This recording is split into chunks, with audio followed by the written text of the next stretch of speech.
ये देश में पहला एक्सपेरिमेंट होगा ऐसा। चुने हुए विधायक वो अपने 1 साल के काम का हिसाब किताब टीवी कैमरा के सामने दे रहे हैं। 2021 में इन लोगों ने एक साथ करीब 7000 स्कूल गुजरात में बंद कर दिए। बोटाद की जनता को वचन दिया था। मैंने साहब के वचन सरकारी होते हैं, काम प्राइवेट करते हैं। जी हाँ। तो वो बच्चे कहाँ जाते हैं फिर? सर 27 साल से यहाँ बीजेपी की सरकार है। 6 स्कूल में स्मार्ट क्लास थे। तो ये गुजरात मॉडल हमको दिखाया जाता था। हाँ, दिखाना कुछ होता है कुछ और। आम आदमी पार्टी काम की राजनीति के लिए जानी जाती है। और सबसे पहले मैंने सर काम यही किया कि सिविल हॉस्पिटल बनाने के लिए जो मैंने 1 साल में जो काम किया है, मेरा रिपोर्ट कार्ड मैं आपको दे रहा हूँ। अपना कोई ना कोई फ़ोन नंबर, चाहे अपना चाहे अपने पीए का, या एक फ़ोन नंबर सबको दे के रखो। तो मैंने 20 गाँव में एक लाइन मंजूर करवाई है। तो अगले 2 सालों में 20 गाँवों को पूरी तरह से ये चैलेंज मैंने खुद गुजरात के मुख्यमंत्री को अभी दिया है। 1 साल का हिसाब दे पब्लिक को।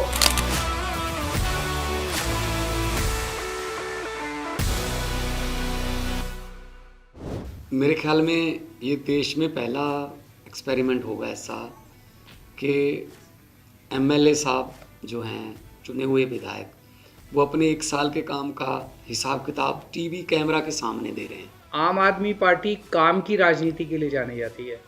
हम जाति, धर्म, मार काट, गाली गलौज, मारपीट, ये हमें नहीं आती। हमें तो काम आता है। तो आज हम सोच रहे थे कि हमारे एमएलएज को 13 महीने हो गए, इनका क्या एक्सपीरियंस रहा, कितने अपने अपने इलाके में काम किए, क्या बाधाएं आ रही है, क्या अच्छा क्या बुरा, इनसे चर्चा करने के लिए आज हम बैठे हैं। पहले तो मैं एमएलएज को इंट्रोड्यूस कर देता हूं कि उमेश जी हैं, और उमेश जी बोटाड विधानसभा से एमएलए हैं। और सुधीर जी हैं, सुधीर जी गड़ियाधार विधानसभा से एमएलए हैं। और हेमंत जी हैं, हेमंत जी जाम जोधपुर से एमएलए हैं। तो हेमंत जी से शुरू करते हैं। हम लोगों को यहाँ गुजरात में सालाना 1.5 करोड़ रुपया एमएलए फंड की ग्रांट मिलती है। तो उस 1.5 करोड़ में से हमारी प्रायोरिटी ये रहती है कि हम स्कूल में कुछ नई सुविधाएं कर पाए। सर 27 साल से यहाँ बीजेपी की सरकार है, लेकिन उसके बावजूद भी जब मैं 2022 में इलेक्शन लड़ने गया, मैंने अपने क्षेत्र का दौरा किया, तब मुझे मालूम पड़ा सिर्फ 6 स्कूल में स्मार्ट क्लास थे। तो मैंने अपने फंड से पहले तो ये किया कि मैं जितने ज़्यादा हो सकते हैं स्मार्ट क्लास अवेलेबल करवाऊँ, ताकि आज के 21वीं सदी के युग में वहाँ पे लोगों के बच्चे उस हिसाब से पढ़ सकें। टीचर की सर बहुत कमियां हैं।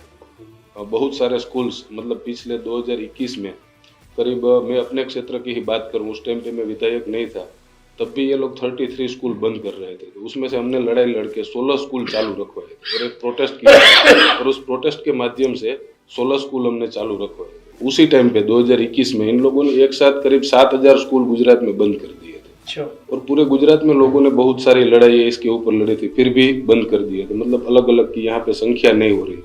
जैसे आप 20 बच्चे हैं, एक ही टीचर्स दोगे तो वहाँ पे कोई पढ़ने तो आएगा नहीं।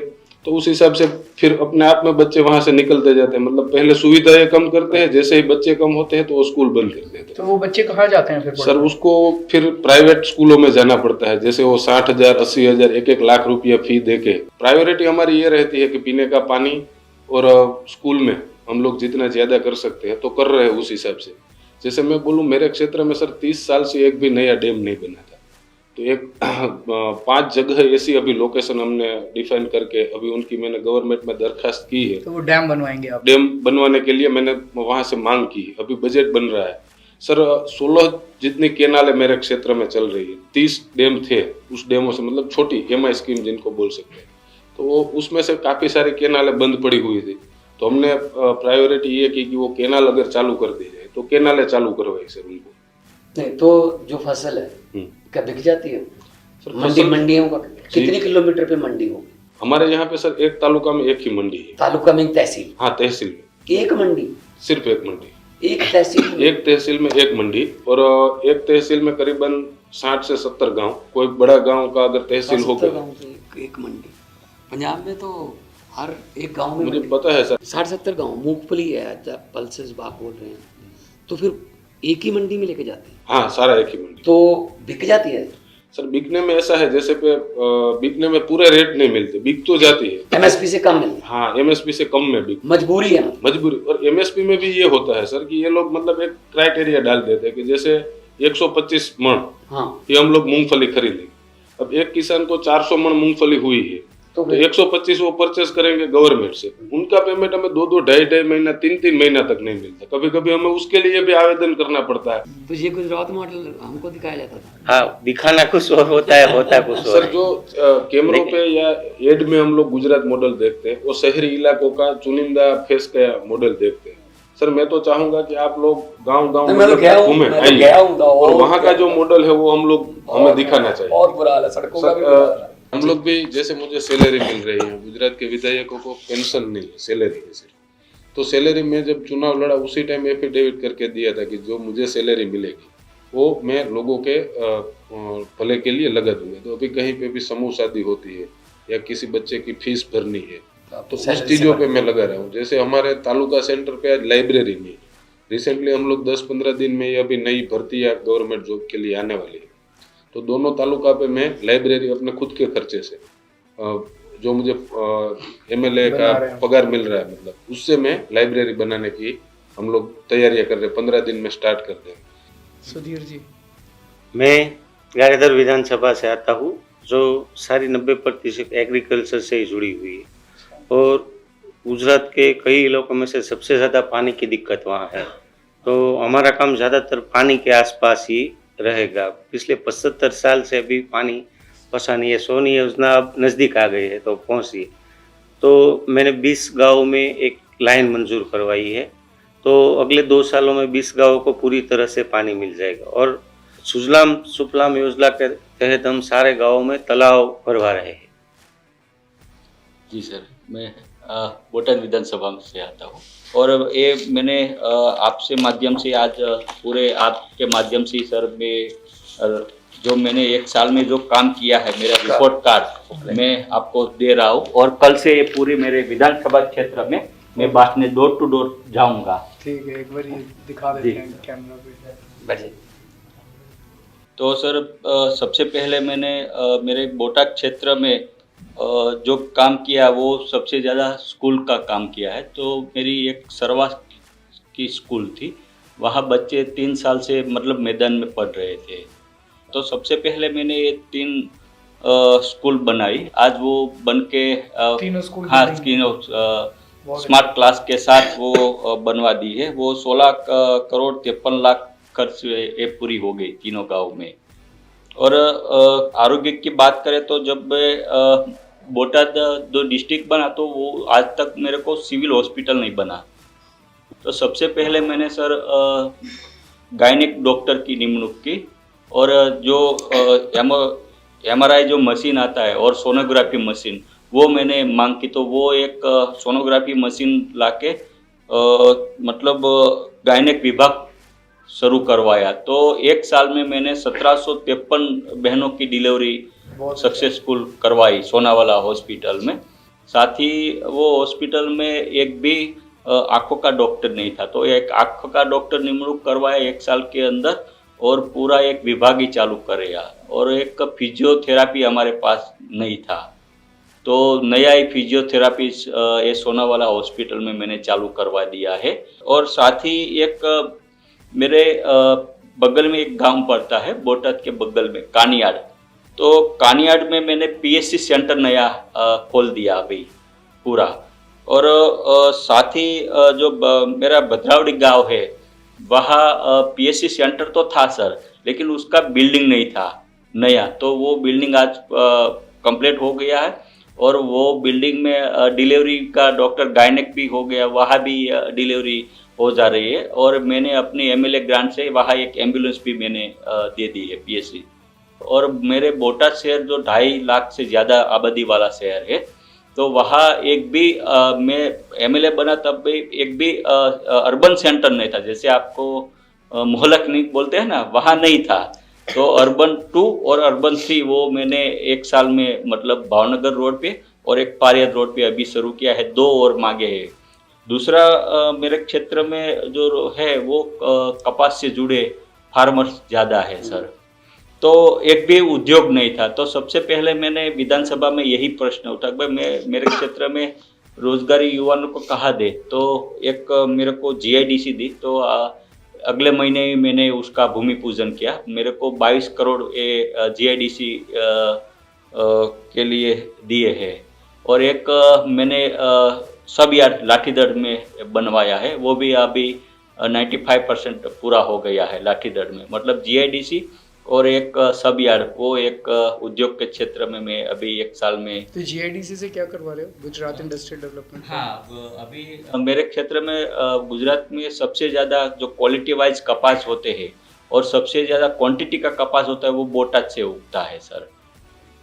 बोटाद मार्केटिंग यार्ड हमारा 1st नंबर का गुजरात का यार्ड है। इंडस्ट्री लगवा रहे हो? अभी मैं 2-3 बात है, अभी मैं MLA बना, उसके बाद मैंने 2 स्पिनिंग मिल चालू करवाए हैं और 3-4 लोगों से अभी बात चल रही है। अगर एक स्पिनिंग मिल में चालू करता तो 700 से 800 लोगों को वहाँ रोजगार मिलता है। बोटाद सिटी बहुत बड़ा है, तो भूगर्भ गटर ये लोगों ने मंजूर तो कर दिया था, पूरी शहर की सीवेज, हाँ, बाहर पानी निकाले और फिल्टरेशन पानी करके फिर वो निकास करे। हाँ, तो ये योजना तो 32 करोड़ की थी, मंजूर कर दी, काम नहीं होता। तो मैंने पुरानी फाइल निकाली तो देखा कि भाई ये तो सब कॉन्ट्रैक्ट भी दे दिए लेकिन काम नहीं हुआ। तो फिर अधिकारी को बुलाया, ये कॉन्ट्रैक्टर को बुलाया, भाई क्यों काम नहीं? तो वो बोल रहे कि सर हमको अभी तक बोला नहीं। तो वो 32 करोड़ के खर्चे में मैंने ये जो शुरू करवा दिया और आज पूरा भी हो गया। अब जो हमारी बीच में से 2 नदियां निकलती थी बोटाद में से, शायद भगवंत मान साहब आप हम पसार हुए थे तो बहुत गंदी बदबू आ रही थी। हाँ, तो जो हमारा रोड शो था ना, जो हीरा बाजार से वहां तक, वहाँ गंदी जो नाले बह रहे थे, वो अब एक टिपा भी गटर का नहीं रहा, क्योंकि पूरा कनेक्शन वो हमने जुड़वा दिया। बहुत अच्छा। एक भी आज बोटाद में आप देखोगे सर, तो एक जो पहले गंदा बोटाद था आज वो स्वच्छ बोटाद हो रहा है, सिर्फ ये गटर के काम से। और सबसे ज्यादा मैंने सर ये इंटरनेशनल कक्षा का बोटाद में स्पोर्ट कॉम्प्लेक्स में भूमि पूजन किया। इंटरनेशनल कक्षा था वो 14 करोड़ मेरे को मिले। योजना पूरा नहीं थी लेकिन वर्क ऑर्डर भी दे दिया, लेकिन 3 साल से काम ही नहीं शुरू करवाते। तो वो मैंने कॉन्ट्रैक्टर को बुलाया, वर्क ऑर्डर सरकार से दिलवाया स्पॉट के, और आज वो भूमि पूजन भी मैंने करवाया है। आज 80% काम पूरा कर दिया इंटरनेशनल कक्षा का, जो कभी भी ये पोर्ट कॉम्प्लेक्स अभी तक बना ही नहीं पूरे डिस्ट्रिक्ट में। बहुत शानदार काम किया। उसके बाद सर मेरे बोटाद डिस्ट्रिक्ट बना, फायर स्टेशन ही नहीं था। अच्छा। तो फायर स्टेशन मैंने 6 करोड़ 94 लाख का मैंने ही भूमि पूजन किया और आज 35% काम पूरा हो गया है सर फायर स्टेशन का। और मैंने सिविल हॉस्पिटल जो जब मोदी साहब आए थे बोटाद उस 2013 में, उसी ने ये बोटाद की जनता को वचन दिया था। तो मैंने आज भी वो याद दिला तो भाई बोटाद में आपने बोला था मेडिकल कॉलेज और सिविल हॉस्पिटल, मतलब 13 साल से ही बात थी। तो मैंने पता चला, देखा क्यों नहीं हो रहा। तो पहले तो सर जमीन जो थी सिविल हॉस्पिटल बनाने के लिए वही नहीं फाइनल की थी। तो नेशनल हाईवे पे एक गांव आता है सर, तो उसके सरपंच ने मैंने मिला कि भाई खराबा हम अगर सिविल में देते, तो पूरे गांव में हमने ग्राम सभा रखी। तो उसने सब गांव वालों ने बोला ठीक है, अगर हमारी गांव में अगर सिविल हॉस्पिटल बनती है तो हम ये ज़मीन सिविल हॉस्पिटल के देने के लिए तैयार है। और सबसे पहले मैंने सर काम यही किया कि सिविल हॉस्पिटल बनाने के लिए ज़मीन संपादन कर दी और आज वो ज़मीन एक बार करी। मोदी साहब ने बोटाद में आके वचन दिया था, वो सरकारी था सर, तो मैं वही बात पे अभी अटका हुआ हूँ। और सबसे ज़्यादा एक मैंने मोदी साहब के वचन सरकारी होते हैं, काम प्राइवेट करते हैं। जी हाँ वचन तो सरकारी होता है लेकिन काम प्राइवेट होता है। मतलब मोटा मोटा करे तो सर मैंने बोटाद सिटी जो है उसमें 200 करोड़ के ज़्यादा काम पूरा कर दिए है एक साल में। और ग्राम्य विस्तार की बात करें तो ये सब मिला के 800 करोड़ का काम पूरा कर दिया है। अच्छा। और 1600 करोड़ का मैंने सूचित काम रखा है। आप तीनों बहुत अच्छा काम कर रहे हैं। और सबसे ज़्यादा सर एक चीज़ बाकी रहेगी कि जो 800 करोड़ से ज़्यादा मैंने काम किया, तो एक मैंने काम का ब्यूरो दिया, लेकिन मैंने मेरी बोटाद की जनता और गुजरात की जनता को मेरा विधायक एक साल हो गया, फिर मेरी प्रॉपर्टी कितनी बढ़ी कितनी घटी उसका भी मैंने एक गुजरात की जनता को एफिडेविट ये दे दिया है कि भाई मैं हाँ कि विधायक के तौर पे जो मेरी संपत्ति कितनी थी पहले कितनी थी, तो मैंने वो इलेक्शन में तो वो ऑनलाइन आज भी है, उसके विधायक बनने के बाद कितनी हुई और कितनी प्रॉपर्टी हुई वो एफिडेविट करके रखा है।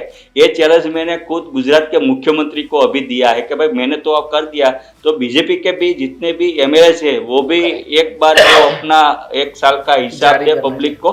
मैं एक सीएम साहब की इजाजत से अगर मैं तो आप ब्रेनस्टॉर्मिंग करते रहते हो आपस में, क्योंकि तीनों के काम डिफरेंट है।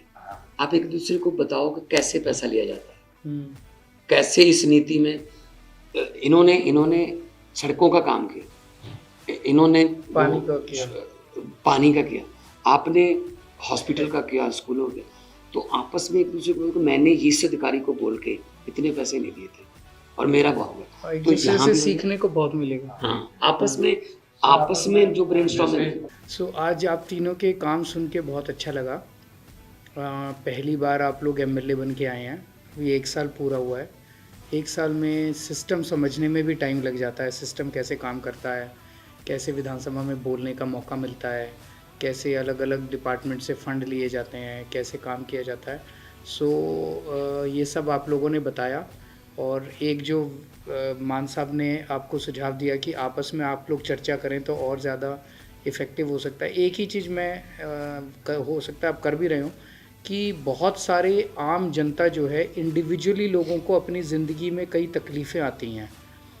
कोई किसी दफ्तर में गया उसका काम नहीं हो रहा, कोई किसी दफ्तर जिसमें पैसे नहीं लगते, स्कूल बनाने में तो आपने विकास के कामों का तो काफ़ी अच्छा ब्यौरा दिया।